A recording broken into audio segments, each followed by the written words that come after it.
नमस्कार दोस्तों, मैं रत्ना सिंह क्रैक हिंदी एग्जाम में आपका स्वागत करती हूँ।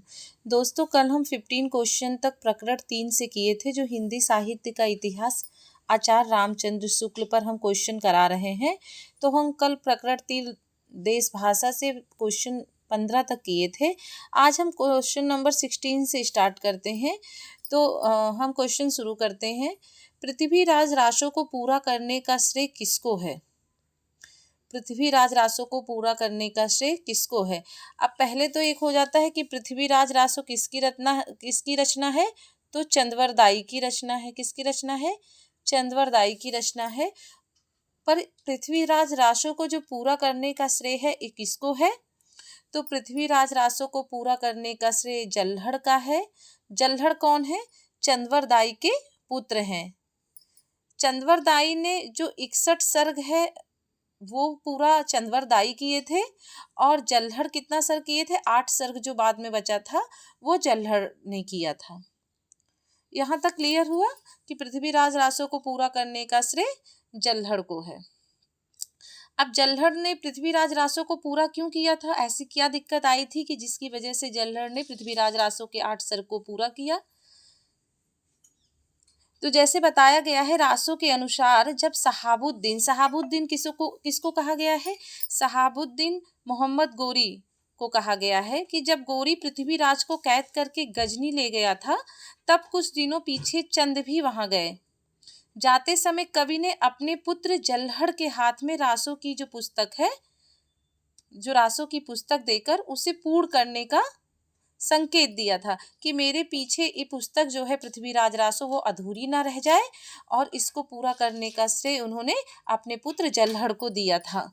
तो जल्हड़ के हाथों से रासो को सौंपे जाने पर उसके पूरा किए जाने का उद्देश्य किसको जाता है? जल्हड़ को। पृथ्वीराज रासो को पूरा करने का श्रेय जल्हड़ को जाता है। ये क्वेश्चन क्लियर हुआ आपका यहाँ से। अब देखिए, यहाँ से 2 क्वेश्चन बनते हैं। जल्हड़ कौन है? पृथ्वीराज के पुत्र हैं। अब ये पूछ लिया गया 61 सर्ग किसने लिखा? चंद्रवरदाई ने। और 8 सर्ग किसने लिखा? जल्हड़ ने। आगे का क्वेश्चन है क्वेश्चन नंबर 17। पृथ्वीराज रासो की विशेषताएं बताइए। अब हम यहाँ पे थोड़ा पृथ्वीराज रासो के बारे में जानते हैं। इसमें से मैंने पॉइंट लिखा दिया है। अगर मैं चाहूँ तो इसमें से क्वेश्चन भी बना के आपको दे सकती थी। 5-6 क्वेश्चन इसमें से निकल जाते, लेकिन मैं पृथ्वीराज रासो की जो विशेषताएं हैं, उनके बारे में जो महत्वपूर्ण तथ्य हैं, जो शुक्ल जी के अनुसार कहा गया है हिंदी साहित्य के इतिहास में, वो मुख्य इंपॉर्टेंट तथ्य मैं आपको यहाँ पे दिखा दे रही हूँ कि किसमें पृथ्वीराज रासो में मुख्य छंद क्या है? कवित्त, छप्पय, दोहा, तोमर, त्रोटक, गाथा जिसको गाहा कहते हैं, और आर्या है। किसमें? पृथ्वीराज रासो में। दूसरा है कि छंदों का अजायब घर कहा गया है। किसको छंदों का अजायब घर कहा है? पृथ्वीराज रासो को कहा गया है। अब इसमें क्वेश्चन भी पूछ सकते हैं कि छंदों का अजायब घर किसे कहा गया है? तो पृथ्वीराज रासो को कहा गया है। किसके अनुसार कहा गया है छंदों का अजायब घर पृथ्वीराज रासो को? तो शुक्ल के अनुसार कहा गया है। छंदों का अजायब घर और किसी रचना को कहा गया है? अगर इसका आंसर आपको पता है तो प्लीज कमेंट बॉक्स में कमेंट करके जरूर बताइएगा। तीसरा है पृथ्वीराज अजमेर के चौहान राजा सोमेश्वर के पुत्र और अर्रो राज के पौत्र थे।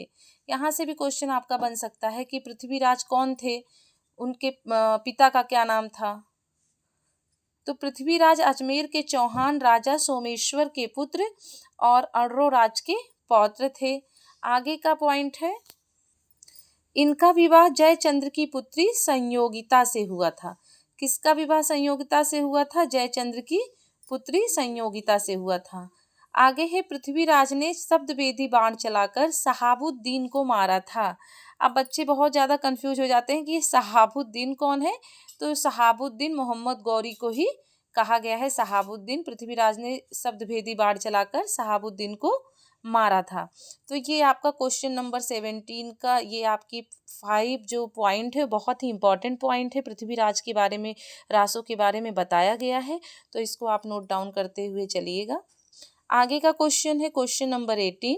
पंडित मोहनलाल विष्णुलाल पंड्या के अनुसार रासो की संवत तथा यथार्थ संवत में कितना अंतर है? जो रासों का संबंध है और जो इनके द्वारा विष्णुलाल पंड्या के द्वारा जो संबंध बताया गया है उसमें कितना अंतर है, तो उसमें 90 से 91 वर्षों का अंतर है। यहाँ तक आपको क्लियर हुआ। अब क्वेश्चन नंबर 19 है कि भाषा की कसौटी पर यदि ग्रंथ को कसते हैं तो और भी निराश होना पड़ता है, क्योंकि यह बिल्कुल बेठिकाने है, उसमें व्याकरण आदि की कोई भी व्यवस्था नहीं है। प्रस्तुत कथन किस ग्रंथ के संबंध में है?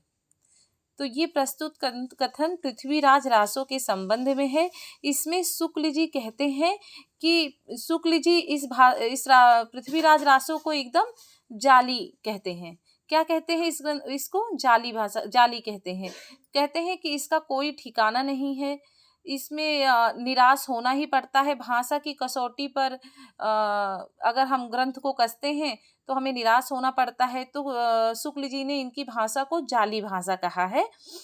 एक क्वेश्चन ये हो गया, पूछ सकता है जाली भाषा किसको कहा गया है, किसने कहा है? तो शुक्ल जी ने किसको कहा है? पृथ्वीराज रासो की भाषा को जाली भाषा कहा गया है। अब ये प्रस्तुत कथन किस ग्रंथ के संबंध में है? तो प्रस्तुत कथन पृथ्वीराज रासो के संबंध में है। आगे का क्वेश्चन है, जय मयंक जस चंद्रिका किस कवि की रचना है? तो जय मयंक जस चंद्रिका किसकी है? मधुकर कवि की रचना है। जय चंद्र प्रकाश किसकी रचना है? तो जय चंद्र प्रकाश भट्ट केदार की रचना है। आपका आगे का क्वेश्चन, परमाल रासो के गीत किस नाम से प्रसिद्ध हैं? तो परमाल रासो के गीत आल्हा नाम से प्रसिद्ध हैं। परमाल रासो किसकी कृति है, बताइए? तो परमाल रासो जगनिक की कृति है। आगे है, परमाल रासो के रचनाकार कौन है? तो परमाल रासो के रचनाकार जगनिक है। वीर गीतात्मक रचना है, कौन सी वीर गीतात्मक रचना है? तो परमाल रासो जो क्या है, वो वीर गीतात्मक रचना है। और परमाल रासो के रचनाकार जगनिक है। ये क्लियर हो गया आपको। आगे का क्वेश्चन है, 12 बरिस ले कुकर जिए और 13 ले जिए सियार, बरिस 18 छत्री जिए, आगे जीवन को धिक्कार पंक्ति किसकी है? बताइए ये पंक्ति किसकी है? पहले क्या होता था, पहले जो राजा महाराजा लोग थे वहाँ पे युद्धों का वर्णन बहुत ज़्यादा होता, युद्ध बहुत ज़्यादा होता था। तो वो क्या करते थे, वो अपनी सेनाओं को प्रोत्साहित करने के लिए कहते थे कि 12 बरिस ले कुकुर जिए और 13 ले, मतलब 13 साल का जो जीता है वो सियार जीता है, 12 बरिस कुकुर जीते हैं। और जो छत्री होते हैं वो 18 वर्ष तक ही जीते हैं, अगर वो आगे जीते हैं तो उनके जीवन को धिक्कार होता है। ये सब चीज कह के वो वहाँ के सैनिकों को प्रोत्साहित करते थे कि वो आगे युद्ध में के लिए तत्पर हों। तो ये 12 बरिस ले कुकर जिए और 13 ले जिए सियार पंक्ति किसकी है? तो ये जगनिक की है। किससे ली गई है? परमाल रासो से ली गई है। आगे का क्वेश्चन है, रणमल छंद किसकी रचना है? तो रणमल छंद श्रीधर की रचना है। आगे का क्वेश्चन, किस कवि का उल्लेख चंद की वंशावली में होता है? तो ये कौन से कवि हैं? ये भक्ति काल के कवि सूरदास जो हैं उनका उल्लेख चंद की वंशावली में होता है। और सूरदास के किस कृति में, किस रचना में उनका उल्लेख चंद की वंशावली में होता है? तो साहित्य लहरी में। ये क्लियर हुआ कि कवि का उल्लेख चंद की वंशावली में होता है तो किस कवि की? सूरदास की। और सूरदास की कृति साहित्य लहरी में उनका ये उल्लेख होता है। पृथ्वीराज की पत्नी का क्या नाम था? तो पृथ्वीराज की पत्नी का नाम संयोगिता था।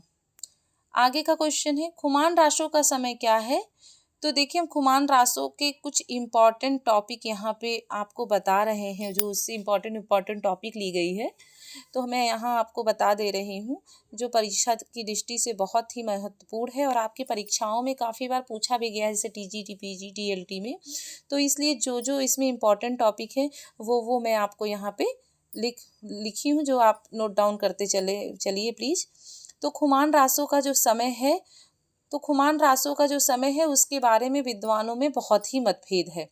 फिर भी 9वीं शताब्दी इसका समय आचार्य हजारी प्रसाद द्विवेदी मानते हैं और 17वीं शताब्दी मोतीलाल मेनारिया मानते हैं। ये भी पूछ सकता है खुमान रासो का समय 9वीं शताब्दी कौन मानता है या 17वीं शताब्दी कौन मानता है? तो ये चीज़ आपको याद होना चाहिए कि 9वीं शताब्दी हजारी प्रसाद द्विवेदी और 17वीं शताब्दी मोतीलाल मेनारिया मानते हैं। इसके रचनाकार किसके? खुमान रासो के रचनाकार दलपत विजय हैं।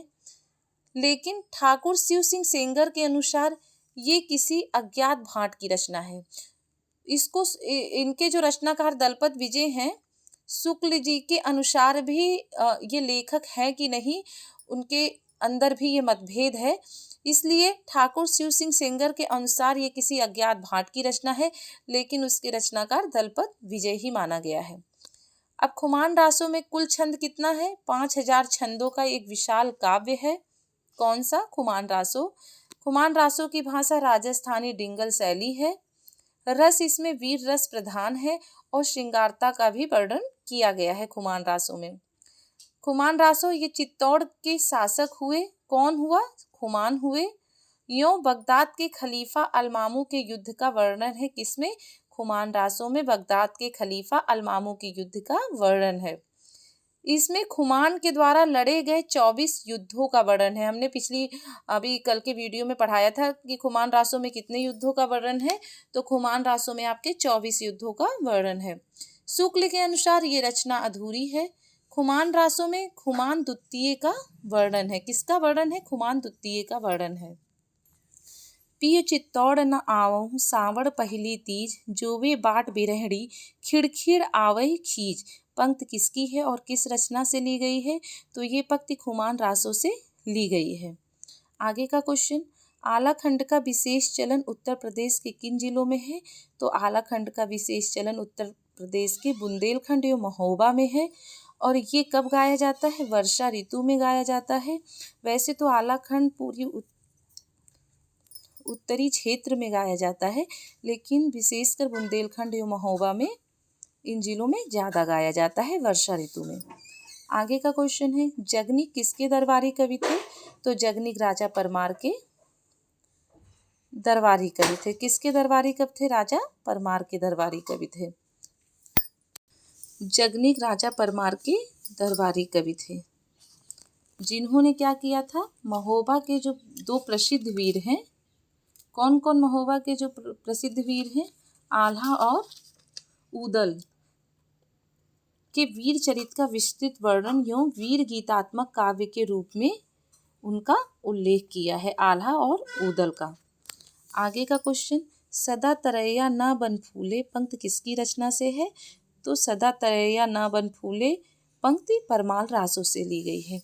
तो ये आज आपके प्रकरण 3 के 30 क्वेश्चन आज पूरे हुए। कल हमने 15 कराया था, आज हमने 15 और कराया है, तो आपके 30 क्वेश्चन कंप्लीट हुए।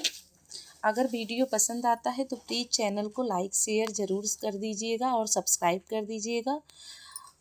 आगे का और भी वीडियो हम कल फिर लेके आते हैं प्रकरण 4 से। तब तक के लिए नमस्कार, धन्यवाद।